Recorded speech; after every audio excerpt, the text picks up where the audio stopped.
जी अस्सलाम वालेकुम मेरे दोस्तों आपका दोस्त निसार जावेद हाजिर खिदमत हूँ एनजे ड्रीम टीवी के प्लेटफॉर्म से। ऐसा करते हैं कि पहले एक छोटा सा क्लिप देखते हैं 2 मिनट समथिंग सेकंड का, तो फिर हम बात शुरू करते हैं। क्लिप सुने।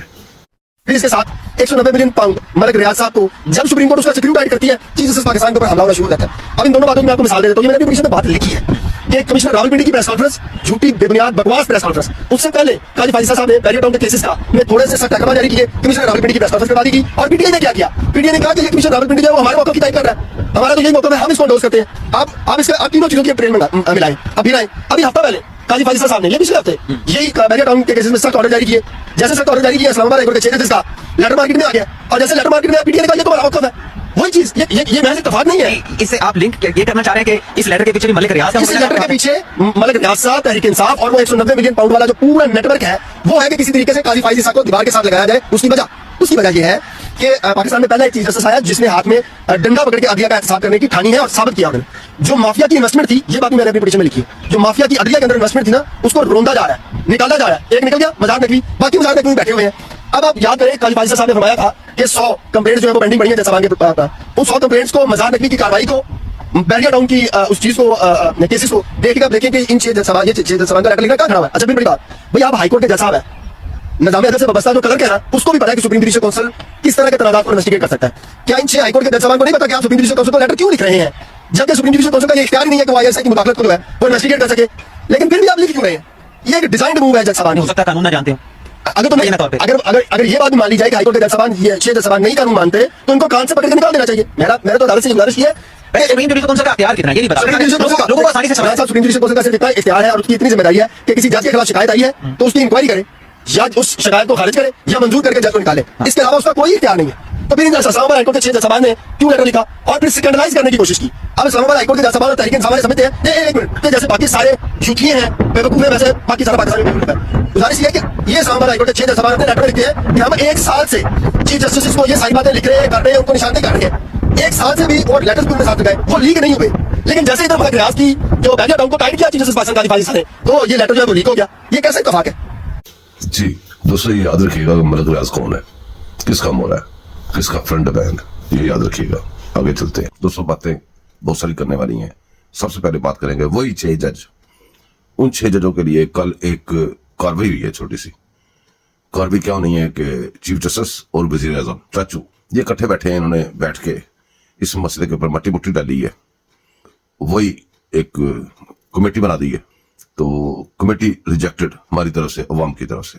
वो इसलिए रिजेक्टेड है कि भाई अगर कमेटी बनानी है तो पहले पुरानी जो कमेटियां बनी जब से पाकिस्तान बना है, पहले वो कमेटियां हमें दिखाएं उनके फैसले किधर हैं।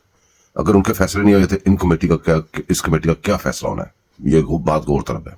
दूसरी बात, इन जजों को शेल्टर दिया गया, इन जजों को महफूज रास्ता दिया गया। ये सारी भैंसें मजा दे पैना दिया ने, भैंसों की सिस्टरें होती हैं, बहनें होती हैं, तो उनको एक रास्ता दे दिया गया है। आप मुझे ये बताएं कि एक रिटायर्ड जज ही इंक्वायरी कर सकता है, हाजिर सर्विस जज क्यों नहीं इंक्वायरी कर सकता? जी उस कमेटी का सरबराह क्यों नहीं बन सकता? रिटायर्ड जज जो है वो क्या जज नहीं होगा? और ये जो जिनका फैसला करना जज नहीं होगा? और जजेस के इनके आपस में रिश्ते, इनके आपस में बड़े क्लोज होते हैं, बीवियां सहेलियां होती हैं, फैमिली मरासम होते हैं, जजेस कॉलोनी में इकट्ठे रह रहे होते हैं, इकट्ठे टाइम गुजारा होता है। तो रिटायर हो या हाजिर सर्विस हो, जज की इंक्वायरी नहीं कर सकता। और ये इंक्वायरी एक लंबा प्रोसेस है, आपके खजाने के ऊपर एक और बोझ पड़ गया है। जिसको इंक्वायरी पे लगाएंगे, जिन लोगों को, उनके ऑफिस बनेंगे, उनको स्टेनो मिलेगा, उनको गाड़ी मिलेगी, उनको पता नहीं क्या क्या मराहत मिलेगी। ये तो स्टोरी थी 6 जजों की। इन 6 जजों से कुछ सवालात भी बनते हैं जो इन्होंने नहीं करना है, जो हम अवाम इनसे सवालात करेंगे कि यहाँ पे अगर किसी इमरान खान का केस आए, सबसे पहले तो ये इंक्वायरी करनी चाहिए कि इन 6 जजों ने पिछले साल में क्या क्या फैसले किए हैं, किस किस के साथ फैसले थे और क्या क्या फैसले थे। यहाँ पे इनसे पूछा जाए कि वो किस कानून में, किस आइन में लिखा हुआ है कि बंदा ऐसा फैसला लिखे कि भाई ये तो जो मुकदमात थे इनमें तो जमानत है, मगर जो अब आप इनके ऊपर मुकदमात बनाएंगे उनके ऊपर भी जमानत है। कैसी बात है? वो किन जजों ने फैसले किए थे और वो आइन और कानून के खिलाफ थे, उनके लिए कार्रवाई किसने करनी है? जो लोग पाकिस्तान के ऊपर चढ़ दौड़े हुए थे, पाकिस्तान के जो अफवाज है उनके ऊपर बड़े बड़ी जुबान दराजी कर रहे थे, कौन से जजेस हैं जो उनको बाहर जाने की इजाजत दे रहे थे और वो बाहर से बैठ के अब फिर भौंक रहे हैं, फिर हमले कर रहे हैं? ये कोई नहीं पूछेगा। बहरहाल ये तो मिट्टी पाओ प्रोग्राम हो गया। जजेस वाला किस्सा तमाम हो गया, अब और जजेस आएंगे और मौका मिलेगा। दुनिया में ये हिसाब होता है कि अगर मैंने किसी पे इल्जाम लगाया तो मैंने उसके प्रूफ देने हैं। अगर मेरे पास सबूत नहीं है, प्रूफ नहीं है, मैंने इल्जाम लगा दिया है, तो जो उस इल्जाम के रिजल्ट में जो जुर्म वो सजा थी वही उन्होंने मुझे दे देनी है।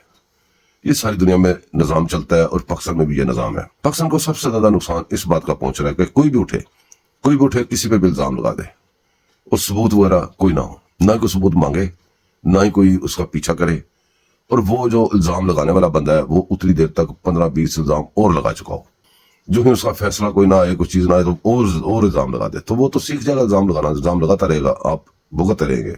भुगतना किससे है, किसने है, ये भी बात बड़ी गौरतलब है, किसने भुगतना होता है। मिसाल के तौर पे ये पाकिस्तान जो है ये एक घर है, इसमें कुछ बेटे हैं, जैसे अवाम को एक बेटा मान लें आप, बड़ा भाई कह लें, कुछ कह लें, फौज को एक बेटा कह लें, अदलिया को एक बेटा कह लें, ये जो सेक्रेटरी वगैरह होते हैं ब्यूरोक्रेसी को एक बेटा कह लें, मीडिया को भी बेटा मान ले चले, ये इतने सारे बेटे हैं, तो कमाने वाला एक है। कमाने वाला कौन है? अवाम है।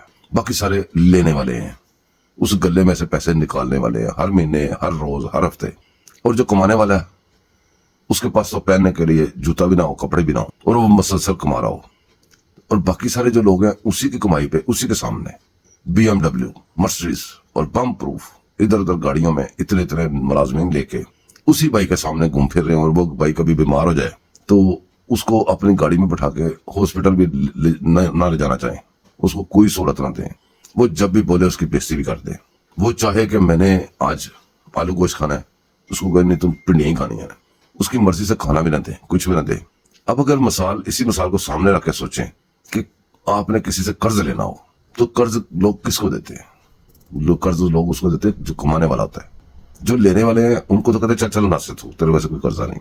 ये जाते हैं बाहर जाके कर्ज मांगते हैं इसी बड़े भाई के नाम पे जिसको अवाम कहते हैं, और वो शर्तें रखते हैं, क्योंकि वो कहते हैं पहले तो ले गया की कितना है, जो तुमने पहले कर्जा ले गया उसको क्या किया, उसका हिसाब दो और दे देता हूँ।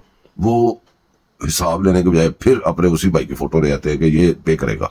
अब उस भाई को पता भी नहीं है कि क्या हो रहा है, ये जाते हैं उसकी फोटो दिखाते हैं और उसकी नौकरी बताते हैं, उसकी हिम्मत बताते हैं कि इसकी ये इतनी हिम्मत है, ये करता है, वो करता है, और सख्त शर्तों पे शर्तें उन्होंने कौन से जेब से देने होते हैं, जो भी शर्तें मान जाएं, कोई पूछने वाला नहीं है। वो अगर पूछे कि यार तुम कर्जा लेके खाई जा रहे हो मेरे नाम पे, तो इसका क्या, कौन कैसे उतारेंगे हम, ये चीजें महंगी हो गई यार, अब तो खाना भी नहीं मिल रहा। तो जूता उतार के सारे भाई मिलके उसको मारे भी बहुत, इतना मारे कि तबाह कर दे उसको। तो वो फैमिली कितनी देर चलती है, जरा गौर से सोचिएगा इस बात को। जी हाँ दोस्तों, हालात ऐसे हो गए हैं कि कर्जा मांगने जाते हैं और वो कहते हैं जी वो जो आपका कमाने वाला भाई है वो बताएं कि ये पे करेगा, अगर करेगा तो बिजली महंगी करो, अपनी गैस महंगी करो ताकि वो ज्यादा पैसे दे। वैसे तो मांगे, उसके पास कुछ भी नहीं है। उसको लेने का तरीका इन्होंने, उससे छीनने का तरीका इन्होंने ये निकाल लिया है कि जो उसके इस्तेमाल की चीजें वो महंगी कर दो, वो जब जरूरत पड़ेगी अपनी जरूरत के लिए लेगा तो खुद ही पैसे पे करेगा। ये इन्होंने एक रास्ता निकाला हुआ है। अब बर्तन में सुराख हो तो वो कभी नहीं भरता, इसमें सुराख इतने हैं, बल्कि जिसको कहते हैं बड़े बड़े सुराख हैं, उन सुराखों को आप गिनना शुरू करें तो आप हैरान रह जाते हैं। उन सुराखों में जजेस की तरह का, पेंशनों का सुराख इतनी ज्यादा है कि आप सोच भी नहीं सकते। ये जो सियासतदान है, इनकी मरात, इनके हॉस्टल्स, इनकी गाड़ियां, इनके नौकर चक्कर, ये सारा कुछ सबसे बड़ा खपा फौज।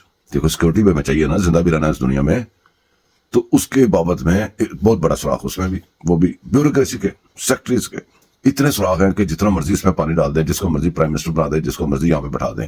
इस मुल्क को ऐसा कर दिया गया है कि इसके बर्तन नहीं भरने वाला, और ये जब भी इनको जरूरत पड़ेगी इन्होंने वही तरीका ढूंढा है, कमाने वाले भाई के नाम पे जाके मांगेंगे और उससे भी इजाजत नहीं लेंगे, उससे इजाजत लेने की जरूरत ही नहीं, इन्होंने तरीका ऐसा ढूंढ लिया है कि वो जो चीजें उसको ज्यादा जरूरत पड़ती है, जो कंटिन्यूसली वो लेता है, वो बाजार से अगर 5 रुपए के लेते हैं उसको लाके 20 रुपए के बेच देते हैं, उसको 20 रुपए देते हैं। उसको मजबूरी उसकी ये भी है कि उसने इन्हीं से लेनी है, बाजार से आके खुद नहीं ले सकता, ये भी उसके ऊपर सख्ती है। अब ये निजाम चल रहा है पाकिस्तान में, तो किसी को भी मैंने कहा कि बैठा दें, रिजल्ट यही होगा, क्योंकि जिन्होंने पाकिस्तान का बड़ा घर करना था, एक पेज ने वो कर चुका है, उसकी तरफ आपकी जरूरत नहीं है, उसकी तरफ आप मुंह भी कर सकें उस एक पेज के खिलाफ। और अब भी वही एक पेज आपको कंट्रोल कर रहा है, लेकिन नाम बदल लेता है, हुलिया बदल लेता है, कपड़े बदल लेता है, ऐसा ड्रामा करता है कि अपने खुद को प्रोटेक्ट करता है, खुद ही दूसरी साइड पे जाता है, खुद ही फैसला करने वाला। अब देखें ना, ये फैसला जजेस का फैसला है, जजेस फैसला करेंगे, फौजी का फैसला फौजी फैसला करेगा, अगर किसी सियासतदान का फैसला है तो सियासतदान फैसला करेगा, लेकिन अवाम का फैसला अवाम नहीं कर सकती। सीधी बात, یہ تو بات طے ہو گئی. یہ جو نظام بن گیا, یہ جو سسٹم بن گیا, ہماری غفلت کی وجہ سے بنا ہے, جیسے بنا ہے, یہ بن گیا ہوا ہے. اب یہ جو ججز کا مسئلہ بھی ہو گیا, سارے مسئلے ہو گئے, آپ کے اس میں ترجیحات ان کی نہیں ہے. ترجیحات ان کی یہ ہے کہ آپ کے نام پہ اور پیسے کیسے لینے اور اس سے ریشیاں کیسے کرنی ہے. میرے دوستو, ادھر آپ نے ماضی میں دیکھا کہ جج ہے اس کی توہین ہوتی ہے, فوجی کی تو بہت زیادہ توہین ہو جاتی ہے نا, تو بیوروکریٹس کی بھی توہین ہو جاتی ہے, ہر بندے کی توہین ہو جاتی ہے. کمانے والا جو عوام ہے اس کی توہین نہیں ہے, عوام کے جذبات کی توہین نہیں ہے, احساسات کی توہین نہیں ہے, عوام کا پرسنل بلیف جس کو مذہب کہتے ہیں اس کی توہین نہیں ہے. عوام کے جو پیغمبر نبی حضرت محمد صلی اللہ علیہ وسلم کے خاکے بن جائیں, ان کی بے حرمتی ہو جائے, ان کی مسجد نبوی بجا کے بے حرمتی ہو جائے, یہاں پہ لوگ جوش و خطابت میں بڑی بڑی بکواس کر جائیں, اس کا کوئی مسئلہ نہیں. کسی فوجی کو کچھ کہنا ہے یا کسی جج کو کچھ کہنا ہے تو پھر ہر چیز حرکت میں آ جاتی ہے. بہرحال قصہ مختصر یہ ہے کہ یہ برتن بہت بڑا ہے, اس میں سوراخ بہت زیادہ ہو گئے ہیں اور مزید سوراخ کرنے میں مصروف ہیں. کمانے والا ایک ہے, عوام ہے, مرضی اس کی نہیں چلتی. اس طرح اگر کوئی ملک چل سکا دنیا میں تو مجھے ضرور بتائیے گا. باقی رہ گئی سیاست, کون کس کی فیور میں ہے, کون کس کے نعرے لگا رہا ہے. یہ ویسے عوام اگر سوچے, کبھی اس میں شعور آئے, شعور کی باتیں کرتے ہیں نا ساری سائڈوں والے, یہ ضرور سوچے کہ ہمارے لیے کون کیا کر رہا ہے. جن کے ہم نعرے لگا رہے ہیں وہ جب پاور میں آتے ہیں کیا کرتے ہیں, یہ ضرور سوچیے گا. یہ بھی سوچیے گا کہ یہ کب تک چلے گا ہمارا ملک. اس طرح ہم اگر نیچے نیچے گرتے جائیں گے, قرضہ لے کے پرانا قرضہ دیتے رہیں گے, پرانے قرضے کس طرح نیا قرضہ لیتے ہیں, کب تک یہ کمائی جو ہے اس کو برباد کیا جا رہا ہے, عوام کی کمائی کو کب تک, یہ کب تک اور کیوں, کیا, یہ اس کے اوپر ذرا غور رکھیے گا. بجلی مہنگی ہو رہی ہے. بجلی جب مہنگی ہوتی ہے, بجلی اور پیٹرول یہ دو چیزیں جب مہنگی ہوتی ہیں, کوئی بھی چیز آپ نے بنانی ہے تو ٹرانسپورٹیشن, ہر چیز میں پیٹرول لگنا ہے, تیل لگنا ہے. کوئی بھی چیز آپ نے پیدا کرنی ہے تو اس کے اوپر بجلی لگ رہی ہے, تو بجلی ہو رہی ہے مہنگی. وہ جو ایک کاروائی رکی ہوئی تھی الیکشنز وغیرہ کے لیے, سارا رکا ہوا تھا, وہ پروسیس اب آگے چلنے لگا ہے. اب آپ تیاریاں اپنی کر لیں, عید کے تحفے آپ کو ملنے والے ہیں. اب بجلی مہنگی ہوگی, سب کچھ مہنگی ہوگی, لیکن آپ نے سوال نہیں کرنا کہ یہ مہنگی کیوں ہو رہی ہے, یہ آپ نے سوال نہیں کرنا. ایک پیج جو بنا تھا جس نے ہمیں یہاں پہ پہنچایا, سوال نہیں کرنا. اب یہ جو آؤٹ آف کنٹرول ہو گیا سب کچھ, یہ سوال نہیں کرنا. جو اس وقت بیٹھا ہوا ہے, اس وقت یہ سارے نظام کو خراب ہونے کے بعد اس کو اپنے گالیاں نکالنی ہے. جس نے کیا اس کو زندہ باد کہنا ہے آپ نے, یاد رکھیے گا. جو ایک پیج کا ڈرائیونگ سیٹ پہ بیٹھا تھا, جس نے پاکستان کو ایکسیڈنٹ کر کے یہاں پہ کھائی میں بس کو گرا دیا ہے, وہ اس کو زندہ باد کہیے گا. جو ٹھیک کرنے کی کوشش کرے یا جو اپنی قربانیاں دے گا, چاچو جیسے بیٹھا ہوا ہے, تو اس کو اپنے گالیاں نکالنی ہے کہ بھی یہ مہنگائی کر دی, یہ کر دیا, وہ کر دیا. اور یہ نہ غور کیجیے گا کہ آپ کے اوپر قرضہ کتنا ہو گیا. چاچو نے کوئی جیب سے نہیں ڈال دینا اور کسی اور نے بھی کسی نے اپنی جیب سے نہیں ڈالنا. بہرحال باتیں کرنے کو بہت ساری ہیں, آسان باتیں ہم کرتے رہیں گے انشاءاللہ تعالی ہماری زندگی رہی. تو دعا میں یاد رکھیے گا, میں آپ کو دعا میں یاد رکھوں گا. میرے چینل کو سبسکرائب کیجیے گا, لائک کیجیے گا, شیئر کیجیے گا. ابھی اجازت دیں, ملتے ہیں کسی اور ویلاگ میں. اللہ حافظ.